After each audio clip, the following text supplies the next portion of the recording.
अमेरिकी PayPal company पर कार्रवाई। अगले साल जून से पहले भारत में घरेलू भुगतान एग्रीगेटर कारोबार बंद करने का फैसला हो सकता है। क्या है पूरी बात जानते हैं। अमेरिकी online payment gateway company PayPal को फाइनेंशियल इंटेलिजेंस यूनिट (FIU) ने मनी लॉन्ड्रिंग विरोधी कानून का उल्लंघन करने और संदिग्ध फाइनेंशियल लेनदेन को छुपाने के लिए 96 लाख रुपए की पेनल्टी लगाई है। साथ ही इस पर भारत के फाइनेंशियल सिस्टम को बिगाड़ने का भी आरोप लगाया गया है। बता दें कि नवंबर 2017 में भारत में अपना काम शुरू करने वाली इस कंपनी ने कहा कि वह उचित प्रक्रियाओं का पालन करते हुए पूरी प्रतिबद्धता से काम कर रही है। इस मामले में सावधानीपूर्वक समीक्षाओं कर रही है। कंपनी जनहित के सिद्धांतों और prevention of money laundering act (PMLA) के प्रावधानों के साथ छेड़छाड़ करने का आरोप भी लगाया गया है। PMLA का उद्देश्य देश के फाइनेंशियल सिस्टम को आर्थिक अपराधों, आतंकियों की फंडिंग और ब्लैक मनी के लेनदेन से सुरक्षित रखना है।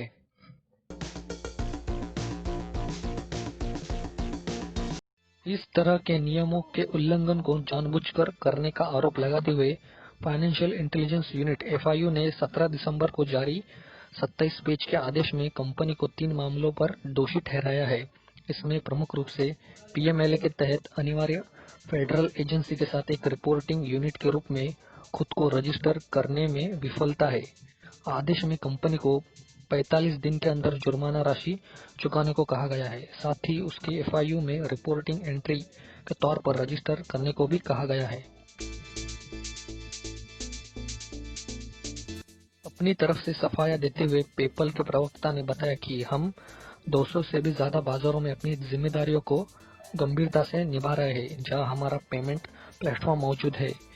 यह पहली बार हुआ कि केंद्रीय वित्त मंत्रालय के तहत काम करने वाली एजेंसी ने FIU ने देश में सक्रिय एक ऑनलाइन पेमेंट कंपनी के खिलाफ ऐसी दंडात्मक कार्रवाई की है।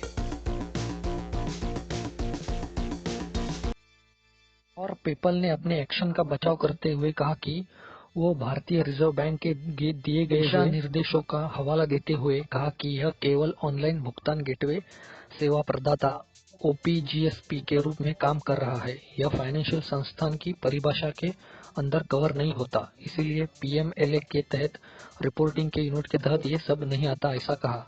और इसने ये भी कहा कि अगले साल के जून से पहले भारत में घरेलू भुगतान एग्रीगेटर कारोबार बंद करने के अपने फैसले को RBI के समक्ष पेश भी किया है।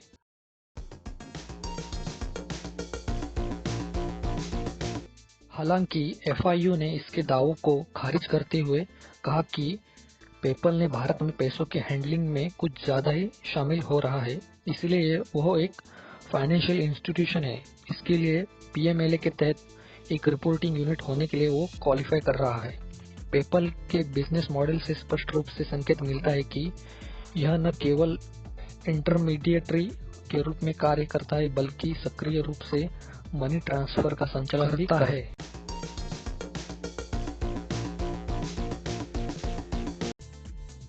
आदेश में कहा गया है कि पेपल द्वारा संदिग्ध लेनदेन रिपोर्टों को साझा करना भारतीय कानून प्रवर्तन एजेंसियों के लिए काफी महत्वपूर्ण था।